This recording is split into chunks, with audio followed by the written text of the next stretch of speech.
वैश्विक महोत्सव में कहूंगा इसको, इस वैश्विक महोत्सव में और इस पूरे लेखक गांव का इतने सारे हमारे कला, साहित्य और संस्कृति के क्षेत्र में जुड़े हुए अनेकों विद्वानों का यहां पर जिनके संयोजन में देवभूमि उत्तराखंड के लोगों को और इस लेखक गांव को सानिध्य प्राप्त हुआ है, ऐसे उत्तराखंड सरकार के पूर्व मुख्यमंत्री, भारत सरकार के पूर्व मंत्री और स्वयं में एक लेखक, साहित्यकार, संस्कृति और शिक्षा के क्षेत्र में जिनका एक अनवरत योगदान है, ऐसे आदरणीय डॉक्टर रमेश पोखरियाल निशंक जी, भारत सरकार के पूर्व रक्षा सचिव, उत्तर प्रदेश के पूर्व मुख्य सचिव और अनेक कुलाधिपति, हमारे संस्कृत केंद्रीय विश्वविद्यालय सहित अनेक दायित्वों का जिन्होंने निर्वहन किया है, डॉक्टर योगेंद्र नारायण जी, भारत की सेना को जिन्होंने अपना लंबा कालखंड भारत की सीमाओं की सुरक्षा के लिए लगाया, ऐसे lieutenant general Shri Anil Kumar Bhatt ji, Padmashri doctor Harminder Singh Bedi जी, कुलाधिपति हिमाचल विश्वविद्यालय, निदेशक लेखक गांव, जिन्होंने यहाँ पर पूरी प्रस्तावना हम सबके समक्ष रखी, विदुषी निशंक जी। और ये हमारे लिए बहुत गौरव की बात है कि हमारे राज्य से निकलकर एक बेटी आज राष्ट्रीय और अंतर्राष्ट्रीय मंचों पर अपने कला के माध्यम से, अपने अभिनय के माध्यम से और फिल्म निर्माण के क्षेत्र में एक कीर्तिमान स्थापित कर रही है, डॉक्टर आरुषि निशंक जी। और यहां मैंने दो के बारे में बताया और तीसरी वो सामने जो है, जो भारत की सेना को अपनी सेवाएं दे रही हैं, देश की सेवा कर रही हैं, ऐसी डॉक्टर ऋषि निशंक जी, विपुल जी, हमारे सादाब शम्स जी, ओम प्रकाश जमदग्नि जी, उन्याल जी, हमारे वाजपेयी जी लखनऊ से यहाँ पधारे हैं और अनेक अनेक विद्वान, हमारे डॉक्टर जैन साहब, संजय जी, सभी आए हुए, सभी देश और दुनिया से आए हुए, हमारे कुलपति जी, लोहनी जी, सभी विद्वानगण, साहित्यकार, कलाकार बंधु, सभी विद्वानों का, सभी अतिथियों का मैं देवभूमि उत्तराखंड आप सबके पधारने पर, लेखक गांव आने पर, लोक संस्कृति के सभी साधक गणों का मैं हृदय से स्वागत करता हूं, आप सबका अभिनंदन करता हूं, आप सबको प्रणाम करता हूं। और राज्य स्थापना के रजत जयंती उत्सव में मैं राज्य निर्माण में अपना सर्वस्व बलिदान करने वाले, सर्वस्व निछावर करने वाले ऐसे ज्ञात अज्ञात आंदोलनकारियों को भी श्रद्धापूर्वक नमन करता हूं। हमारे भाई सुभाष बर्थवाल भी यहां पर होंगे, कहीं पर दिखाई नहीं दे रहे मुझे अभी, और सभी को मैं नमन करता हूं, जिनके तप से, त्याग से, जिनके बलिदान से उत्तराखंड राज्य अपने अस्तित्व में आया। लेखक गांव में आकर और मुझे जहां पहले भगवान नरसिंह जी का दर्शन आदरणीय भाई साहब निशंक जी ने और समूचे परिवार के द्वारा वहां जाकर हमने प्रार्थना करी, बाद में भगवान धन्वंतरी जी को भी प्रणाम किया, अटल जी को भी नमन किया, और इस गांव में आकर मुझे एक ओजस्वी वक्ता, मूर्धन्य साहित्यकार और देवभूमि उत्तराखंड राज्य के निर्माता भारत रत्न स्वर्गीय अटल बिहारी वाजपेयी जी का भी स्मरण हो रहा है। स्वर्गीय अटल जी के शब्दों के वो साधक थे, उनकी लेखनी में पर्वतों सी दृढ़ता थी, गंगा सी गहराई थी और हिमालय सी ऊंचाई थी। वे आज हमारे बीच सशरीर होते तो सच में जो डॉक्टर निशंक जी के द्वारा जो यहाँ पर एक अद्भुत प्रयास, एक अभिनव प्रयास, एक ऐसा नवाचार जो सच में दुनिया में पहला है, और लेखक गांव की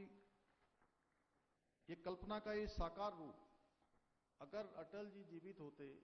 तो उनको देखकर बहुत अच्छा लगता, क्योंकि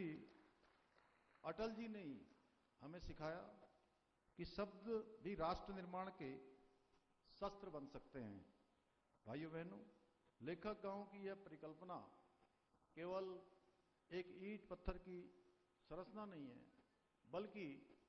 उन विचारों का प्रतीक है जो समाज को दिशा देते हैं, समाज को आगे बढ़ने की प्रेरणा देते हैं, और जो आने वाली पीढ़ियों को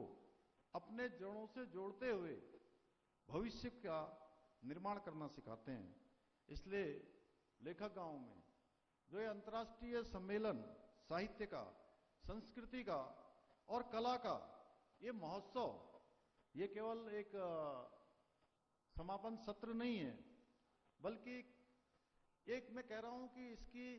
ये समापन नहीं, बल्कि एक नई शुरुआत हो रही है, एक नया प्रारंभ हो रहा है, और एक नई सृजन यात्रा यहां से प्रारंभ हो रही है। ये केवल एक गांव मात्र नहीं है, बल्कि विचारों की साधना स्थली है, जहां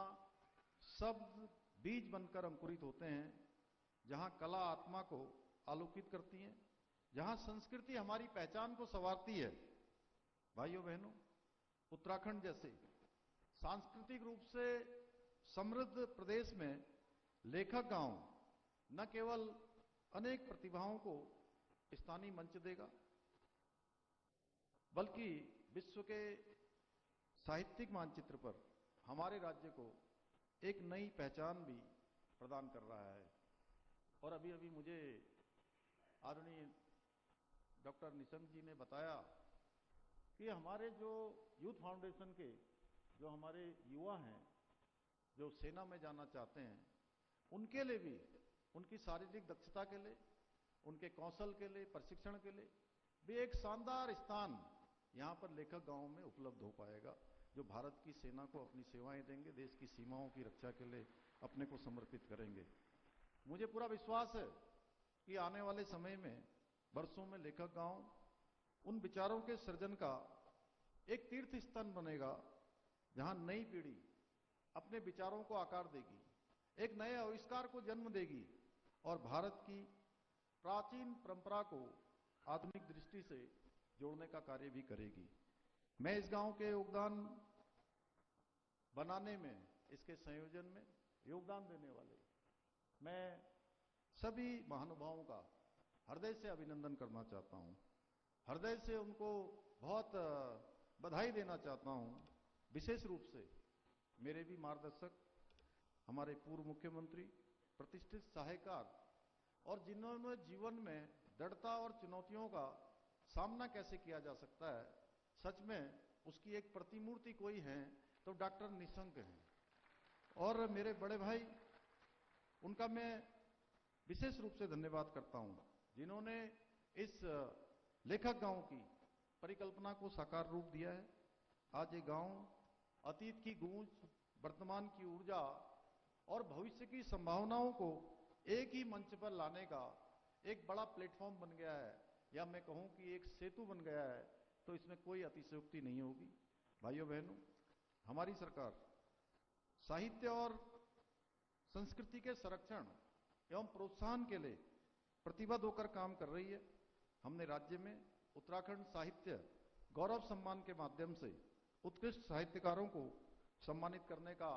कार्य प्रारंभ कर दिया है। साथ ही हमने विभिन्न भाषाओं में ग्रंथ प्रकाशन के लिए वित्तीय सहायता योजना के तहत साहित्यकारों को अनुदान भी हम प्रदान कर रहे हैं। इतना ही नहीं, हमारी सरकार प्रदेश के उत्कृष्ट साहित्यकारों को साहित्य भूषण, लाइफ टाइम अचीवमेंट पुरस्कार से भी सम्मानित करने का कार्य कर रही है, जिसके अंतर्गत हमने 5-5 लाख रुपए की सम्मान राशि प्रदान करने की घोषणा की है। ये मात्र एक आर्थिक सहायता नहीं है, बल्कि साहित्य और संस्कृति के संरक्षण के प्रति हमारी गहरी प्रतिबद्धता का प्रतीक है। इसके साथ ही हम युवा पीढ़ी को साहित्य के प्रति आकर्षित करने के लिए भी विभिन्न प्रतियोगिताएं और कार्यक्रमों का आयोजन कर रहे हैं, ताकि वो अपनी सांस्कृतिक धरोहरों से जुड़ सकें। साहित्यिक धरोहरों से भी वो लगातार उनका परस्पर संबंध बना रहे और उसे आगे बढ़ाने में, उसके विस्तार में, उसके विकास में अपना योगदान दें। हमारी सरकार का प्रयास है कि प्रदेश में साहित्य का प्रभाव निरंतर जारी रहे, जिससे समाज को समय समय पर मार्गदर्शन सही प्रकार से प्राप्त हो सके। भाइयों बहनों, उत्तराखंड देश का श्रेष्ठ राज्य बनाने का हम अपने विकल्प रहित संकल्प के साथ निरंतर कार्य कर रहे हैं और मुझे पूरा विश्वास है कि आप सभी साहित्यकार, कलाकार, विद्वान और संस्कृति के साधक गणों के सहयोग से, आप सबके आशीर्वाद से हम इस संकल्प को सिद्धि तक पहुंचाने में अवश्य सफल होंगे। इसी विश्वास के साथ मैं आप सभी को उत्तराखंड राज्य स्थापना के रजत जयंती पर्व और स्थापना दिवस हमारा जो कि 9 नवंबर को होने जा रहा है। अभी बीच में माननीय राष्ट्रपति जी हमारे विधानसभा के विशेष सत्र को उन्होंने अपना संबोधन दिया था और 9 नवंबर को आदरणीय प्रधानमंत्री श्री नरेंद्र मोदी जी भी अपना सानिध्य, अपना उद्बोधन हमारे संपूर्ण प्रदेशवासियों को शुभकामनाएं देने के लिए उत्तराखंड आ रहे हैं। मैं आप सभी से भी इस समारोह में सम्मिलित होने के लिए आप सबको मैं अपनी तरफ से अभी से आमंत्रण देता हूं कि आप सब लोग उसमें जरूर कहीं न कहीं इन कार्यक्रमों में सम्मिलित हों। और ये स्थान जो हमारा बहुत ही आज धीरे धीरे मैं देख रहा हूं, एक एक करके जिस प्रकार से बूंद बूंद से घड़ा भरता है, उसी प्रकार से पूरे डॉक्टर निशंक जी के संयोजन में अनेक काम हो रहे हैं। मैं यहाँ पर कुछ और विस्तार के लिए हमारा जो